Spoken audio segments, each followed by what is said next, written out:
this is Matt Hanna. And this is Horror Hour with the Hannas. And we just saw a new release. We saw Abigail. Yeah, we were very excited for this one, so I was excited to finally go see it. It was really fun. It just came out. We saw it in theaters with our friend Rob. I think he listens, so shout out Rob. He probably hate listens, if I'm being honest. But hi, Rob. Hope you're hating us plenty today. But yeah, Abigail was really fun. I wouldn't say it was the new release for this year that I was most excited about, but I did really enjoy it. We actually posted on our Instagram saying, what 2024 new release horror are you most excited about? And Paranormal in Pennsylvania did say Abigail. And random fan Bessie also said, Monster Ballerina? ? Yes, please. Abigail all the way. Yeah, I mean, definitely was not my most anticipated. I think it's The Trap now. M. Night Shyamalan's new movie. That's so funny. But mine was Late Night with the Devil as well as Long Legs. Have been I was about to guess Long Legs. Yeah. I'm so excited for Long Legs. But I was excited for this. I'd say it was definitely my top 5. I'm sure there's some sneaker movie that we have no idea that's going to come out and like blows people's socks off. But also to share, Twice the Terrace comment was so funny. They said, I'm here for our queen, Willem Dafoe. And I said, always, because we love Queen Willem Dafoe, but... Which movie's he in? I already forgot. Nosferatu. Oh, I forgot that he's in that. Exciting. That might be my most anticipated. Then I know, Trap. I was kind of surprised. You got more in there. I saw the TV Glow I'm hearing great things about, too. And I know Matt Dalton, the actor, he didn't comment like a bitch, but he has been going on about how he's excited to see Cuckoo, so I think we might have him on that episode when we see it. There's a lot of good ones. Yeah, Cuckoo and I Saw the TV Glow come out like are we gonna this cover, week, so we're kind of... That's a lot. We're going to cover We're All Going to the World's Fair before I Saw the TV Glow? No. Okay. I don't have the energy to There's some good themes in that one, actually. Like, really deep themes. You watched it without me and told me you didn't think I'd like it, so that's kind of on you. I liked it, but it was definitely not for everybody. The plot twist didn't get me, but that's also because I didn't watch it, because I was told about it. But Abigail. Sure. Abigail was kind of fun because the plot twist is, like, in the trailer. Which I normally am like, fuck you. I don't think I would have seen it had they not told me she was a vampire in the trailer. Yeah, that's what sold me. It was like, oh my god, how does this like all work if she's a vampire? That's so funny. Mm. And like, obviously we grew up in the vampire era. Twilight, House of Night. There's been vampire eras for the entire history of cinema. Let's be real, like, how big vampire media was for our generation. I guess it goes in waves. Yeah, I think it definitely goes in waves. Like, I wouldn't say our generation is into, like, werewolves or any shit. I'd say our generation, like, vampires and zombies, werewolves make their reappearance. Yeah, I think our generation really likes vampires and, like, zombie media. True. And wizards. Well, yeah. I don't know if that goes in and out. And everybody likes dinosaurs. Not everyone likes dinosaurs. I have 2 friends who have never seen Jurassic Park. Execution. I know. Unfortunately, that Capital one punishment. of the friends were about to be in their wedding, so we have to wait till after they get married. Shout out. Okay, so Abigail was directed by Matt Bettinelli-Olpin and Tyler Gillett from a screenplay written by Stephen Shields and Guy Busick. So that is the same team that did Ready or Not, which I did not realize. Yep. I think the producer as well, Chad something. The producer is the same as well. It's the same production company. Yep. Did both. Is that Radio Silence? Yes. Cool. The film stars Alicia Ware as the vampire, along with Melissa Barrera, Dan Stevens, Catherine Newton, Will Catlett, Kevin Durant, Angus Cloud, and Giancarlo Esposito. Normally I don't go into that many people's names, but everyone had a pretty central role, and I do think it's a really fun, wide cast of, like, scream queens. Most of the characters have some kind of fame. So. I thought it was really funny. Like, I know Kevin Durant's name, but I did not put together that that's who it was. Who was he? The guy who looked like Elon Musk. Peter. Yeah. The buff guy. The whole movie, we saw it with our friend Rob, and Rob sat between us, which was funny. And I leaned over to Rob and was like, why does that guy look like a buff Elon Musk? And Rob was like, I just said that, you idiot. And I just, like, hadn't heard him. So we were, like, giggling every time he came on screen. And we were like, this feels on brand. The characterization felt right. He was better looking than Elon Musk, but... Yeah, it's like a better looking, buff, equally dumb Elon Musk. I loved it. So, and this also had, we said Angus Cloud, and this was the last movie he worked on before he died, right? Which is in 2023. I think they started filming that month. He did all his scenes and that's passed really sad. in the same month. He rules in this movie. Yeah. It actually like made me, I'm sure had we seen more of his career, I don't know if he could have played more than that role, but it was fantastic. Like he was so funny. I loved him. Movie. Yeah. Yeah. He was such a good little stone boy. My understanding is he plays that similar role in Euphoria, which was his big show. But I'm wondering if he had more than that. But I could have just seen him always play this exact same role, and it would have been perfect. I could have watched just a series of this universe in Angus Cloud. He was so damn funny. Like gone too soon. We're very sad about it. The film was dedicated to him. Yeah, which I thought was really sweet, and I like when they do that. Mm-hmm. And I remember when Star Wars, when the second... Yeah, when The Last Jedi came out. Yeah, and it was dedicated to Carrie Fisher, and I started crying in theaters. I was like, no! You can't do this to me! Yeah, that was rough. Well, a couple other background facts before we get into the nitty-gritty. The project was slated to be a modern-day adaptation of one of the Universal Classic Monsters characters. Similar in approach to, like, the Invisible Man or Renfield, where they, like, are, but they're very much, like, a modern, different spin on it. So this is a reimagining of Dracula's Daughter, which is a 1936 film that I'd never heard of. I did not realize. I knew it was supposed to be like a Dracula movie. I didn't realize it was actually an adaptation of a specific one about Dracula's daughter. That's really cool. Yeah, I have no idea what that story really tells. Wikipedia indicates that it's about the daughter of Count Dracula, herself a vampire, and it's about, like, after Dracula's death, she believes that destroying his body, she'll be free of his influence and live normally. And when that doesn't work, she goes to a psychiatrist. Okay. And then there's some kidnapping and taking over Transylvania. I don't know what I love that concept of, like, I don't want to be a vampire anymore, and I thought if he was dead and his body was dead, I wouldn't be, so now I'm in therapy because I'm really struggling with this.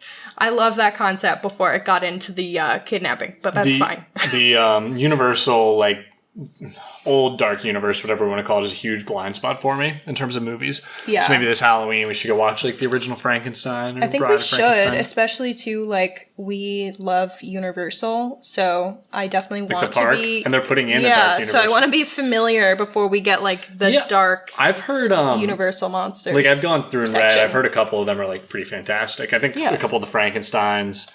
there's a couple they say that are not great, but... I think I'm gonna reread Frankenstein because I hated it so much in high school, and I think that that's the wrong opinion. Yeah, very much the wrong opinion. I think just, like, school made me hate it, and I hated that teacher a lot. Shout out! You know who you are. I wonder if they listen. No! Wait, wrong teacher. I loved him. It's the year after that I wasn't fond of. Shout out to both of them. Shout out Mr. Jens. I did love you. So, but you didn't love Frankenstein, unfortunately. Yeah. Yeah, I didn't like the books you picked, Mr. Jens, but they made me smarter, so I will give you that. And you made me a better writer, and that's pretty sick. And that's what we hope to achieve with this podcast for everyone Media listening. literacy. I'm going to have to send this episode to him and be like, hey, did you know I love you for making me mildly smarter? More smarter. More smarticles. So how much do we want to talk about this movie before we spoil, since it's brand new? Couple more things. Oh, my bad. You still are on that. Okay, go ahead. Yeah, bro. I'm in charge. Last fun fact is there is an Easter egg related to Ready or Not that shows that they're in the same universe, not just the same writer's director. There is a photo or portrait on the wall of Tony Ladomas from Ready or Not. Oh, very cool. You know, I was going to say this is dumb to be in the same universe, but that's just because, it superhero movies has made me hate that. Really well. But I was going to say having, like, it actually makes total sense to have this like demon devil type. Oh, I mean, Dumas is just a character, or is just a character. Excuse me, is just the devil. So it makes sense to have like Dracula. He'd be linked to the devil. Yeah, you know? I also think these films are, before I knew it was the same, like production, director, writer teams. I thought that in spirit they were very, very similar movies, and if you liked one, you would like the other. So that tracks for me. I would say I like this one better than Ready or Not. I think this one's more fun, but I love the theming in Ready or Not because I love an Eat the Rich movie. Yeah. Okay, so now let's do the back of the box summary. The film follows a group of kidnappers who captured the daughter of a powerful figure and demand $50 million for her release, unaware the young girl is actually a vampire. Basically everything you're getting from the trailer. Yep. The trailer didn't give much away either. Most of the stuff that happens in the trailer happens within the first act of the movie. Some of it happens later, but it's such like a small moment or like insignificant moment that it doesn't really like it doesn't actually reveal anything. So it's fine. So going into this, what was your expectation? I thought I was going to enjoy it. I was seeing a lot of people on Twitter like it and say, go see this. So, well, even like weeks ago before it came out, I was like, it's going to be funny. I'm going to like it. It's not going to be like a 10 out of 10 for me, but it's going to be a good ride. Yeah, I couldn't tell from the trailers how much I was going to like it because I felt like it could have gone very much it could have gone any direction. Mm-hmm. But like I said, I trusted the random people on Twitter, shout out, that said it was good. So I don't think I saw a single bad thing about this movie on Twitter. Like, I tried to look for a terrible Twitter take, and there was nothing that was like shitting on it really hard, which is what I was looking for, so I could tell them why they were wrong. So, newsflash, we both really liked it. I'll find some stuff to complain about. But. Yeah, I do have a couple complaints, but they're not like, they don't ruin the movie for me, so that's fine. Did you find this scary? Actually, there were a couple tense moments, I think. Not anything like, it's gonna, like, make me poop my pants, but, so I couldn't think of a better way to put it. But yeah, there were some, like, tense moments where I was like, oh, wait, like, I forgot this is horror, and I was, like, getting, like, nervous about what was going to happen next. I felt the same way, because I was like, this funny, and then I was like, oh no. And I was sad very astute observation. Yeah, no. I was sad that I was sitting next to Rob and not you, because normally I would like be like, Matt, SOS! And I felt inappropriate doing that to Rob, and I didn't want to like use him as like a blanket, so I didn't hide or scream, but I did have a couple moments where there was one moment where I like tensed up really bad, and I was like, I think it just pulled my neck. There were a couple jumpies that did that. So yeah, a couple tense moments. But I will also say I thought this was a great theater watch, especially because there was a lot of ballet music, and it's loud. I swear they don't limit the speakers in our theater. It's almost too loud. Mm-hmm. And I really enjoyed that, and I will be sad not to get that experience if I ever rewatch. So, yeah, I think I'll still like it. I'll also like it, but there's something about that booming music that like really, I think, gets your heart racing. Yeah, I don't think this was like a need to see in theaters for me, but I liked seeing it. I just mean I think it elevated it, as most movies in theaters do for me. Okay. Oh, you don't care about the theater?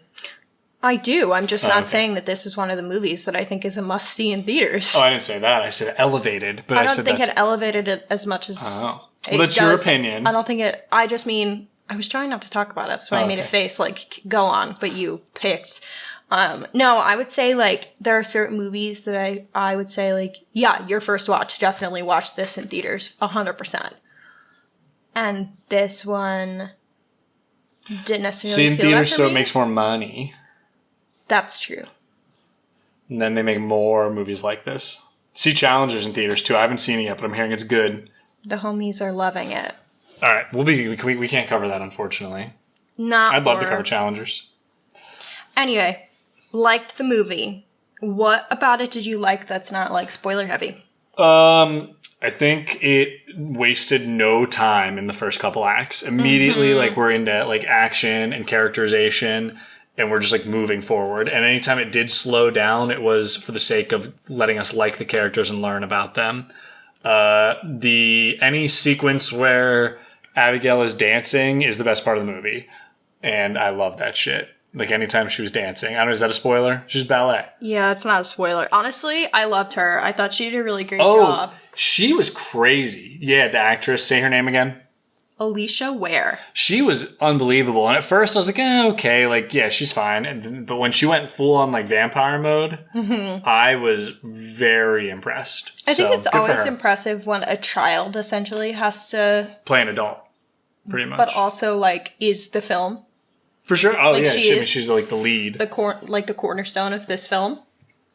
Yeah, there's some moments where she's being, like, mean to people, and it was, like, cutting pretty deep. Yeah. And I was impressed. So, very good on her. Let's get her in some more stuff. Mm-hmm.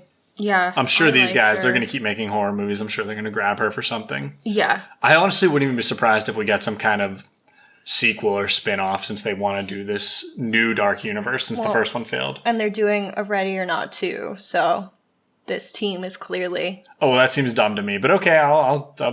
I don't know how they're doing that. But... I will wait with bated breath. Yeah.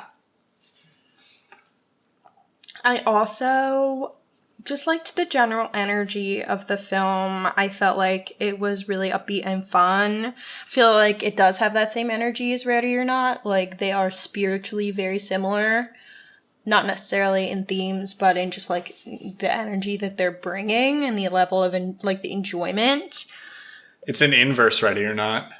Ready or Not is a bunch of people hunting one person, and Abigail's one person hunting a bunch of people. Yeah. Yeah, pretty much. I mean, but you could also say it's a bunch of people hunting Abigail, too, because... Oh, there are a bunch of people that think they're the hunters, and it turns out they're not. Well, yeah, because she's a vampire. I think the characters were, like, pretty stereotypical on this, but in, like, a fun way, and I think the writers very much know that. Like, there is this scene where Melissa Barrera is like, I know this about you because of this thing that you did, and I know this about you and your psyche, and it's very much playing on, like, I think, stereotypes from media, but, and, like, they are all kind of, like, one note, like, there's the big dummy, there's, like, girl, like, who's, like, kind of a goober. They aren't one note, though.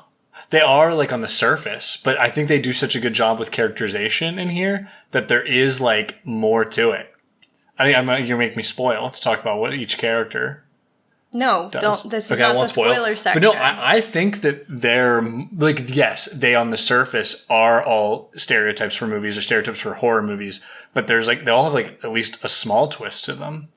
A small twist doesn't mean that they're not, like, their personalities aren't stereotypical. Oh, fine, the personalities are. But I think it's on purpose, and I think you're saying that too. Yes. But I think that the writing is good enough, and the characterization of the movie is good enough that it's like they go beyond just being these stereotypes, and I think that's really cool. Yeah, I was not using that as an insult for the movie. Okay, my bad. You just didn't let me get there. All right. Well, I'm excited to talk about it. I'm not allowed to spoil. Yeah, I think you just wanted to be offended because this was in my, like, things I liked section. Go ahead. Keep going. Well, the one thing that I think it's not like a spoil, I'm not going to say the spoiler, but I do think at the end, the characterization of, like, one person takes a weird fucking turn that just, like, didn't really make sense to me. So I feel like the end started to drag for me a little bit, but I still think overall it's a good movie. It doesn't ruin the movie. I completely agree with you. I don't want to be the guy that's like, this movie should have been 20 minutes shorter, but it should have been 20 minutes shorter. Mm-hmm. And all of that 20 minutes that I felt like went on too long was in the final act. Yeah. It was still fine. It just, there was a part where the entire time I felt like I was on a roller coaster ride that was, like, very fun. And then the last act, I was on the kiddie ride. And I don't know what else you do to speed it up other than just remove a little bit or just speed up a couple of things. I would have changed a little bit about a couple of the characters, like two of them. We can get to that later. Third act. Yeah, we'll get to that in the spoiler section. One last thing I will say before I think we go full spoilers is that Abigail is a really fun play on the vampire trope because we all know what vampires are, but vampire powers do vary really widely. Like in books, in movies, and video games, Yeah, like literally, let's consider Twilight versus any other vampire movie. And so And there's like different things that they have to follow, or different things that kill them. And I think Abigail really plays on that in a really fun way, especially for, like I said, our generation, who we have had Twilight in our lives since adolescence. So yeah, and really Van Helsing. That. You ever see that? Yeah, you're acting like I've seen that. Bruh, great movie. It's not very good, actually. There's some really awesome parts, and then not very good. We could cover it. It's actually kind of a horror movie. I read, like, Vampire Smut when I was too young to be reading it because my aunt gave me a copy of the book. Badass over here. Yeah, House of Night. Shout out Aunt Betty Jo. Okay, do you want me to do the... Oh, we're doing 15-second summaries? Yeah. And then we're going to talk... Spoilers now. We're 20 minutes in. We can do spoilers. It is spoiler time. We talked way too long. I don't think we talked too long. Okay. Go see it. Okay. You ready for your 15-second summary? Or you're going to be... Yes. I'm not ready. Oh, yeah. Go ahead. 3, 2, 1, go. 6 criminals capture vampires, and then, well, she set them up so that she can hunt them for fun because she's bored and because she's got to eat. And then one of them survives because she helps the vampire and helps her reconnect with her Dracula dad. Is that good enough? Yeah, you actually just, like, did the plot. I know, I never do that. Fuck. What are you going to do? Give me the timer. I don't have any. Well. No thoughts, head empty. You ready? 3, 2, 1, go. Little girl is not a little girl, and I love her. Those 5 seconds. I have quite literally nothing I could say. Like, I don't have a joke. I don't have a joke. Little girl is actually an old girl. Yeah, but that does like, ballet. She's basically done a bunch of ballet and a bunch of eating people. Yep. We love that for her. All right. Should I do the full-on one? Okay. Buckle up. All right. 6 criminals capture a ballet dancer, Abigail, the daughter of a powerful underworld figure, and bring her to a secluded mansion upstate. The group, led by informant Lambert, is told not to disclose any personal information amongst themselves or to Abigail. Using only aliases derived from the Rat Pack, the group consists of former Army medic and recovering drug addict Joey, former NYPD detective Frank, wealthy hacker Sammy, sociopathic driver Dean, Marine sniper Rickles, and dim-witted Canadian mob enforcer Peter. After 24 hours, each will receive $7 million as long as Abigail is kept safe. Joey is sent to watch over her, and as they bond, Joey reveals that she has a son. When Joey leaves, Abigail warns her about what will transpire during the night. After Dean unsuccessfully flirts with Sammy, he enters the basement and is dragged away by an unseen assailant. Sammy hears his screams and finds Dean's headless corpse. Frank confronts Abigail and demands to know who her father is, finding out that Abigail's father is Christophe Lazar, a feared crime lord. Rickles tries to leave, but the home security system activates and bars them inside. As they look for another way out, Rickles is killed by an unseen force. Frank tells Peter to rough up Abigail, only for Joey to intervene. During the altercation, Abigail suddenly transforms into a vampire, causing the group to flee in terror. Distressed, the group discusses how to kill Abigail, as bullets not physically harm her. Frank, Peter, and Sammy find Abigail dancing with Dean's dead body and use garlic stakes and Christian crosses, but each provide unsuccessful. They regroup once more, and Joey suggests using a tranquilizer Lambert had given them earlier for the kidnapping. They manage to tranquilize Abigail and lock her in an elevator, though not before she bites Sammy on the arm. Upon awakening, Abigail reveals she knows the kidnappers' identities and that Lambert set them up for her to kill because they're all wrong Christophe. In turn, Joey deduces Abigail has been killing her father's enemies in an attempt to win his love. They leave Frank in charge of watching her. Abigail easily breaks out of the makeshift cage and starts strangling him. Joey rips wooden planks off the window and exposes Abigail to the sunlight, which turns out to be her only weakness. With only hours left before nightfall, the group splits up to find a way out. However, Sammy suddenly turns into a vampire under Abigail's control and feeds on Peter before killing him. Abigail then has Sammy attack Frank and Joey, forcing Joey to destroy Sammy with reflected sunlight. Hoping to deactivate the security measures, Joey and Frank find the mansion's control room and run into Lambert, who is revealed to also be a vampire. Lambert explains that he was turned by Abigail for betraying her father and offers to turn Frank to help him kill Abigail. Frank accepts but kills Lambert after he turns. He then tells Joey that he intends to turn her into a vampire under his control after biting her. During the fight, Abigail rescues Joey and the two team up, eventually managing to kill the inexperienced Frank. With Frank dead, Joey is freed from the vampire's curse until Abigail's father shows up and threatens her. Abigail manages to stand up to her father and reveal that Joey saved her life. He relents and permits Joey to leave. And then she does leave, and then the movie ends. It does have very much like the same like spiritual ending of Ready or Not, with just like the sole survivor walking out on her own. Well, there's 2 other survivors, Dracula and the daughter. They don't count. They were the bad guys. what the fuck was going on with Frank? That's the thing I mentioned before. That's just how cops be. Power trips, you know? I just, like, I don't think his characterization makes sense, because he starts off being kind of a dick, and then he has this, like, moment of, like, yeah, let's get out of here together. And I guess it's just saying he's selfish. He doesn't care about anybody else. He was just in it for himself to, like, free himself. But, like, the characterization of just, like, it feels very back and forth. Yeah, I was kind of confused on all of a sudden he wanted power, but whatever.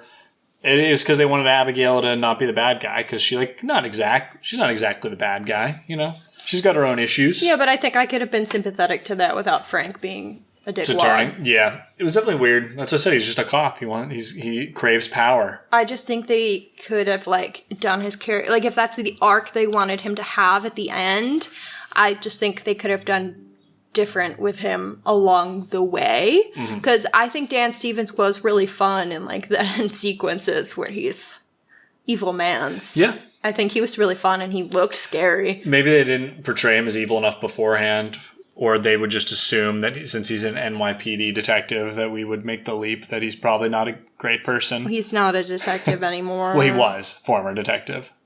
And I don't think a lot of people make that leap. But then they try to make him sound good because they were like, he was protecting witnesses. Exactly. Yeah, bad writing. Bad writing on their part. It sounds like I don't know. Or maybe not bad writing, maybe studio interference. I don't know.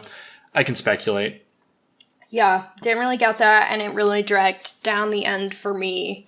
Because, like, I would have been fine with, I don't know. I didn't, like, ever hate Abigail or have, like, a vendetta against her. She was great. So I didn't need Frank to give me one.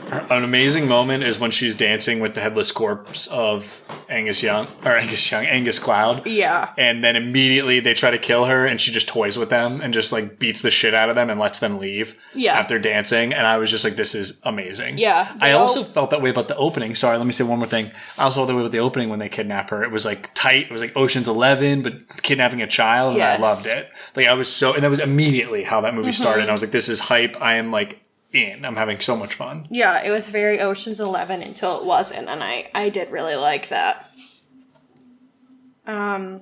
What was I just trying to say, and then you kept talking? I was talking about how I liked the part with her dancing with the body.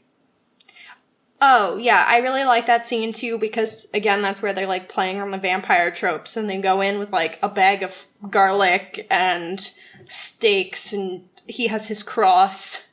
And none of it works. She takes the cross and stabs him about 100 times with, like, just little punctures. Mm-hmm. The stakes do work, we learned, though. Just, I don't know if they were able to actually get it to her heart. Yeah. But garlic does not work. Also, when Sammy goes to the kitchen and gets a bag of onions, and they're like, Sammy, those are onions. That is not garlic. Sammy's really dumb. So, I want to talk about each of the characters. And I think that since we talked about how they are tropes, but they'll have, like, a little extra to them, I think it's really interesting. So, like, they set up what's Joey, our main character, as just like, oh, she's a drug addict, is like how they put it. I'm pretty sure they call her a junkie. Mm-hmm. But her real story is that she was a medic in the army and got hurt and got on opiates because, you know, we love the pharmaceutical industry. And that's what, like, led her down then as a kid. So I feel like there's a little bit more to it than the classic trope of, like, drug addict. I know we don't like that term, but that's how they use it in Wikipedia. So, or we look at Dean, who is Angus Cloud, who's, like, clearly this, like, idiot stoner that's driving the van, but then they're like, no, he's actually a sociopath. Like, and that's something, like, different for that type of character. Like, this dude just, like, his brain does not function correctly. And I'm going through all of them, but I think Peter, what did they say about him? He's just dumb. Well, he was dumb, but he used to be smaller than everybody, and he was dumb, and so once he got bigger, he just was like, I'm going to get paid to beat people up. Yeah, that's not original. Fine, that's not original, but I would say Sammy's was original. What? Hers was that she was, like, the hacker, but it was actually she was just rich and was just doing the whole thing because for fun. Like, she had no reason to need to do this. That didn't feel original. Oh, well, it's also that she stole money from her parents and then other rich people. Oh, true, and that's why she gets that up there. Yeah. That's even cooler. So she seems really ditzy and dumb, but she's actually really good at what she does. Yeah. And it's just for fun. I like these characterizations. I'm not saying I didn't like it. I never said that. I'm just saying I don't think they're as original as you think they are. Well, Frank's is bad, I agree. think the only person that's genuinely breaking the mold slightly is Marissa Barrera, but the whole using substances, kids not in your life, is not original. Sure. I just don't think they had a little bit more than just... Yeah, I'm not disagreeing with you on that. I feel like you're acting like I'm fighting with you. No, I'm not. I think that the movie also does a good subversion of expectations because of that, a little bit. And also, the military dude, there's an amazing scene where him and Melissa Barrera are like, all right, we're going to go this way, you do this, and they're getting all tactical with it, and he takes about 4 steps and dies. Gets it. Yeah. And I was like, I love this. Like, there was a lot of good types of subversion of expectations. Yeah, I liked that a lot, too. Like, the whole movie was kind of that. Yeah, I thought that was really fun. Yeah. So that's my point about that. Like I said, I liked the characters. Maybe it's because they just made most of them likable. That, like, works for me. That's, like, it's crazy what you can do if you let the characters breathe a little bit. Yeah, I thought they were all, like... There was something about all of them that I liked besides Frank. Yeah. And like, I'm not saying it to be rude, saying they're stereotypical. They are, but it works really, really well for the confines of this movie. Maybe it is that they're stereotypical, but because they let them interact and actually characterize them, the stereotypes like make sense and work. Yeah. Which a lot of other movies don't do that. Like, The Breakfast Club is all stereotypes, and that's a classic for a reason. Like, people love that fucking movie. Wait, hold up. All a stereotype. I think you're watching the wrong movie because the whole point of that is that they appear on the surface as stereotypes, but they're not at the surface. Yeah, under the surface. You're right. Yeah, come on. I've only seen it once. Come on. Class, I didn't really like it. I thought this is the media literacy podcast. Hannah, you fail. Okay. Sorry, I'm just bullying you. It's fine. Okay. So those are things I really liked. I said I loved any time that she was dancing and they had the music. It was so like well crafted and shot and edited, especially in those scenes that just made me smile from ear to ear as these people were getting the shit kicked out of them by a little girl. Yeah, we love getting shit kicked out of us by little girls. That was very fun. So what else did you see in this movie that you thought really stood out that you liked? I think it's really fun that it does have kind of this, like, B-movie, bloody energy, but it's, like, so much more than that. I don't know. I like a movie that can kind of have that energy and, like, pull it off and still be, like, it is maybe excessive, but it's fun. Yeah, I think that they even said that they were making a silly movie. Like, the directors themselves and writers know, like, this was very silly. And that it kind of works. And I mean, even the name is silly. Just Abigail? Yeah, for, like, the content. Yeah, I kind of wish they had a better name. I kind of love the name. I think the name is really funny. Yeah, I'm trying to think. It kind of sold me. It did sell you? Like, when I saw it in the trailers, I was like, lol. But why? Just because it's her name? I just thought, like, funny. I don't know. I guess Dracula's daughter doesn't work that well. That wouldn't have worked at all. But overall, I would say, like, very fun. It's well crafted. It drags near the end because there's, like, Frank changing and then a really long fight, or felt very long, between him and Melissa and Abigail all happening. Like, it just kept going, is how I kind of felt. Yeah. Do you agree? 100% agree. I mean, I said that earlier. Like, it was like a slog. But we didn't talk about what it was specifically. It was like the fight. Right? Yeah, the fight was so boring. Which was weird because all the other fights were good. I think it was just like the other fights were punchy and to the point, and this one the other fights were also like funny. Like, there was more to it than just like fight. It was people doing kind of goofy shit, and then like barely making it away. And I don't know. The energy of them felt different versus this, like, between the characterization issue and the fact that it just kept fucking going. You know what and that he was just like beating up on this human that it felt like she should be dead. It felt like at the end of a lot of the early Marvel movies where the character just fights another version or another bad guy with the same powers as them.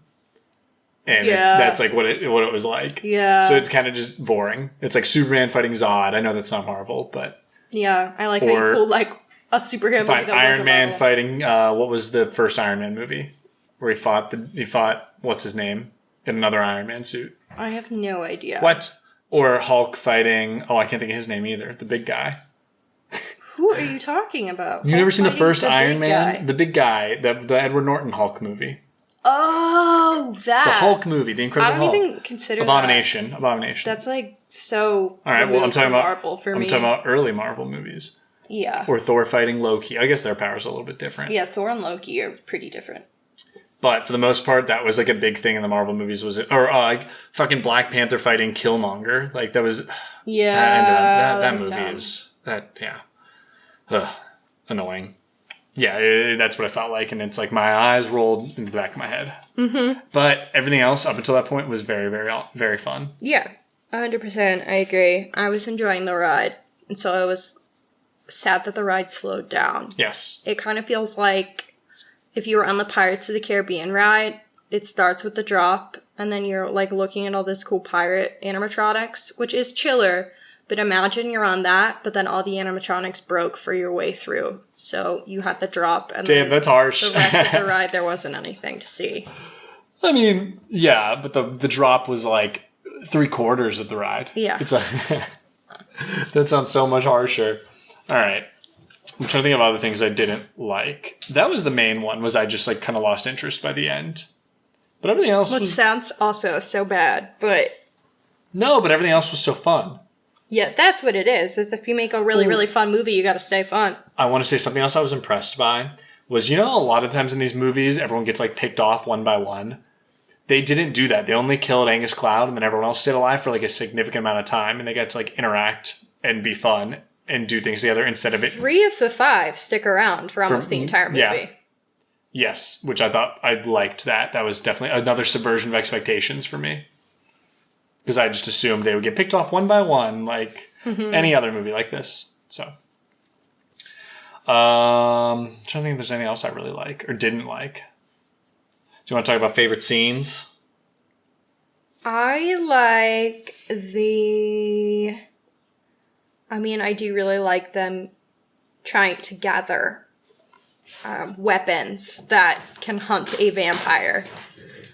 I already mentioned that. I just think it's funny because of my expectations from media. Like, of course your brain would be like, okay, garlic, steak, cross, maybe fire.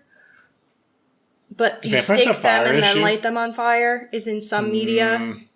Yeah, I don't know. Twilight, they light them on fire. Twilight, they just rip their heads off, so that doesn't count. No, you have to light them on fire. Oh, okay. I thought you just rip the head off. No, you have to light them on fire. That's dumb. That's like not any other vampire story that I know of. Okay, well... Fire bad is Frankenstein. Come on. Well, I know that. But Silver also Bullet, werewolf. Good. Fire learning. Like the first scene in Frankenstein in the book where he encounters fire, it's like, shit, that's really cool. Oh, yeah. It's like Prometheus. I'm talking Universal Frankenstein, not book Frankenstein. Okay, I was gonna say that's the only Frankenstein I know. Yep. Where fire is cool. Fire's kind of tight. All right. My favorite scene is also that scene when she's dancing with him and then beats the shit out of them and shows them how nothing works. Mm-hmm. Mostly because she does it with ballet while also playing it. The other one that I might like is my favorite is when she takes Sammy over and it cuts back and forth between her dancing and then Sammy mimicking her dancing. Yeah, I did. For really Sammy like to computer. That was a really, really fun scene. I watched like a minute of an interview with Catherine Newton, who plays Sammy, and she said they were like, okay, we're going to need you to dance for like a couple seconds, whatever, when you're being taken over.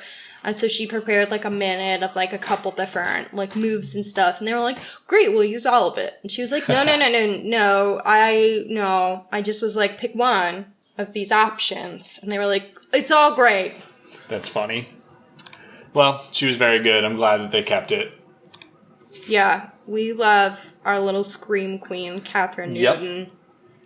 Yeah, she was in Freaky with Vince Vaughn. Yeah. That was a cool one. I don't know if we could cover that. It's not popular enough. We don't love that she was in Quantumania, but... Oh, I heard she was terrible. But I think everyone was phoning it in because they were just on a basically huge blue She was in Lady Bird, too. I liked her in Lady Bird.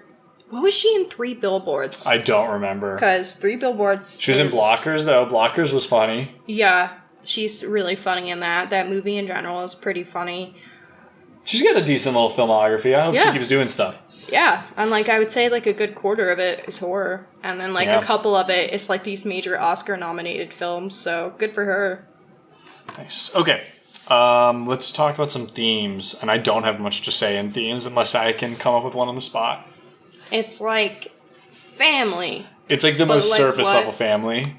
It's like Abigail is not respected by her father, but also Abigail is multiple centuries old, and father is bored of her. It's very much the, like, I don't feel like my parent likes me, so I'm trying super, super hard to make them like me, and it's not doing anything, which makes me, like, act out even worse. Yes. And then Melissa Cabrera. Is that how I say her name? Barrera? I just said her name wrong. She, also, she was great in this movie. I loved the way they made her look. It did things to my brain to have her... when she had the mask on. And I'm just going to say, this isn't just Matt solely objectifying her. All three of us felt that way. Yeah. I don't know. She just is, like, beautiful. She's very good looking. Well, the whole cast is beautiful. I was supposed to talk about themes, and then I just remembered to say that she was very attractive in this movie. You liked her eyeliner. The eyeliner, and then when she put the mask on to hide her face combo. It's because then it made her eyes pop even more. Oh, true. Yeah. Okay. So, family stuff, and then she's got a son that she didn't take care of because she went into rehab and had all that issue. She left her son, and she's got to go back and find her. So Abigail relates because she's like, I want you to go be a good mother the way that I want Dracula to be a good dad. Mm-hmm. Even though it's like, girl, you're centuries old, you got to like move on, you know? Yeah, but that doesn't, like, no matter how old you are, you still want to be loved and respected by your parent. And I will say, I think the point of the ending is when Abigail stands up to him to protect. Mm-hmm. It probably the way I think they want me to read that is that would make him respect her more and maybe see her as more of an asset again. He already sees her as an asset, but maybe sees her as more value than just killing people. Yes, because she stands up to him. Maybe we'll get a sequel. I'd love to see one of them flying around. This makes sense to have a sequel, honestly. Maybe, him and her flying around, just like messing people up. Also, I didn't say this earlier. Genius idea to have Dracula be a mob boss. Unbelievable idea. I love that so much because, like, that is such a good way to do a modern day Dracula. Because of course he would be. The whole thing is that he has power. He is, like, charismatic. He can control people, have power over people. So to have him be just like the head of a crime family in New York or the head of the biggest crime family is so smart. Mm-hmm. Like that makes it so fun. Like, give me The Sopranos, but with Dracula. Did you ever read Dracula? No, that wasn't in our curriculum. Like, from book Dracula, like, it tracks to me. He's supposed to be like charismatic and like a leader, right? And like, I mean, he's doing his whole takeover thing with the caskets, right? Of the dirt. The book's a little different. The book is more like he doesn't actually make that much progress changing people. Okay. But he is like he is charismatic. It's just such a good way, and that's like where, you know, Dracula at one point was a ruler of like Transylvania, right? So it would make sense for him to rule a city, like a modern day city, via being a mob member, which is also probably tied to it's organized crime plus. I mean, he would be running a company, most likely, too, is my guess. He's running one of those big conglomerates. He's Viacom, all right? He's, you know Viacom, right? I know that's the name. That's like the big media company that owns a lot of shit. I get it. It made me giggle. Hopefully somebody laughed out there when I said that Viacom's run by Dracula. Sorry. I make myself laugh. Okay. I'm happy for you. That was cool, but that's the main theme. I don't think there's much else other than that. A little bit of subversion of expectations in a good way, not in a bad Game of Thrones way. Shout out D&D idiots. Fuck them. Literally, just what happened to the whole prophecy? What happened to anything? Let me rewrite it. It's just the ending was fine. It was just everything that got me to the ending. Yeah, it did make sense. Jaime Lannister's ending doesn't make any sense. No, 0 sense. He had arguably one of the best arcs, and maybe it was the best. Arya being the thing. It's just like a. Oh yeah, no. There's a whole issue. If we do a podcast, everyone said it, but I also typically disagree when people are like, the ending is bad. I was like, no, the ending makes sense. Where they got makes sense. How they got there didn't make sense. For like enough of the characters it makes sense, but for some of them it really doesn't. Oh, you're right. Jaime, you're correct. He should have been the main character and was the best character in the show. I love him, and I was like, you really just went back to your sister, this evil bitch, who, like, also, she's doing great. Like, his entire arc was also setting up for him to kill her. Yeah, that's the Queenslayer. The prophecy should have, like, there's the whole, like, prophecy from the books that doesn't fully end up in the show the same way. That, like, basically, it's about who will kill whoever. No, that was the Night King. No, there's that too, which already doesn't make sense. But there's also a prophecy that accounts for why Jaime is supposed to kill Cersei. No, it's her own prophecy, remember? Oh, that's She has her own prophecy about, like, how her kids are going to die and yada yada, and then she's going to be slayed by some... But, like, it's Jaime. Yeah. This is funny. We've gone on for Game of Thrones. JK, bitch. All right, we've gone on with Game of Thrones for too long, although I enjoy it. I'm frustrated thinking about it, Also, I'm just going to throw it out there because this pissed me off literally yesterday. I had a moment over this. When the last season had come out was after I graduated undergrad. So my undergrad cap said grad school is coming. And my grad school cap for grad school graduation was going to say Game of Loans. Like, I had this planned out to be a dickhead. But then the last season came out before I graduated grad school, and then it sucked. So then it would have been embarrassing to have a Game of Loans cap. Yep. Looking back, this show did kind of lose its sauce the second they got past the books. So, like, really season 5. Although there were good episodes, it was never at the same high as seasons 1 through 4. However, it really, yeah, you're right. Bad after that. But sorry, no more now. We're moving on. I just needed to get that out there because I'm really There are a lot of people listening that agree with us, though, and would actually probably listen to us talk about it. So you're welcome. Game of Thrones rewatch podcast, that'd probably crush. It would cause such peak suffering. Could you imagine? We could go on forever. I could. I really could. Because those first episodes are so... They're so good. Oh my god. We should have done a Twin Peaks podcast while I was watching it. I could talk ages about that show. I don't know if people care about that as much. All right, comment down below if you would watch an episode on Fire Walk with me when I eventually get to it, because I'm going to be watching it for the first time soon. So. Also comment if you want this Game of Thrones podcast. Yeah. I'll do it. Okay. Or text us, because all of you have our phone numbers. All right, let's rate this shit. No, hot takes? Any hot takes? Oh, hot takes? I don't think I have any hot takes on this one. I don't know. It was pretty much exactly what I expected. But hot takes? No, I have a hot take. Bring back the dark universe. We wanted that. Just the Mummy. I never saw the Tom Cruise Mummy one where it was supposed to start, but scrap all those people, but let's do it. Like, we got the Invisible Man. Give me a werewolf movie. Give me a Creature from the Black Lagoon. We're getting Nosferatu, although that's not exactly that, but he can go, I mean, he is sort of Dracula, right? Or is Dracula. I don't know. I haven't seen the original. I can't talk. I feel like that's kind of sacrilege, but no, I'm sure there's a lot of people that have not seen. Still feels sacrilege. Y'all get on it. But we'll see the new one. Give me all of them, though. Give me a Frankenstein movie. Oh my god, I'd kill for a good Frankenstein movie. And I'm not talking Mary Shelley's either. Let's go back to the bullshit Marvel Frankenstein movie. Or both. Huh? Not Marvel. What am I saying? Universal. Yeah, I was going to say, I'm confused. Universal. Well, there have been multiple Frankenstein's movies. Some that have tried to go the Mary Shelley route and some that have tried to go the Marvel. I said again, Universal. What is your problem, bro? They're similar in my mind. The Universal version. All right. Well, I have one hot take. Okay. Well, it's not mine, but it's the internet's. I agree with part. I disagree with part. Abigail was one of the best horror movies I've seen in recent years. And the fact Alicia Ware is that good at age 14 is insane. Okay, Alicia Ware is that good. This is not one of the best horror movies I've seen in years. I'm sorry. I'd still say the best one I've seen this year. No, I'd still say definitely go. I'd still say it's it's still like a lot of fun and it's worth a watch and it's different and it's worth supporting. But come on.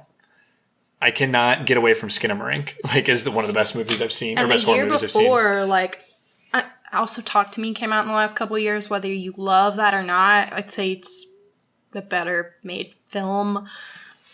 I'd also say that, like, the year before, like, 2022 had Barbarian, which I know has a lot of hits and misses. People love it or hate it. But if you're on the love side, I'd say it's a better film. I love The Menu, and it has, like, a similarly quirky sense of humor, and I think it's better than this. So I'm just going to have to say, agree to disagree, but yes, Alicia Ware was great. I agree with that. So ratings.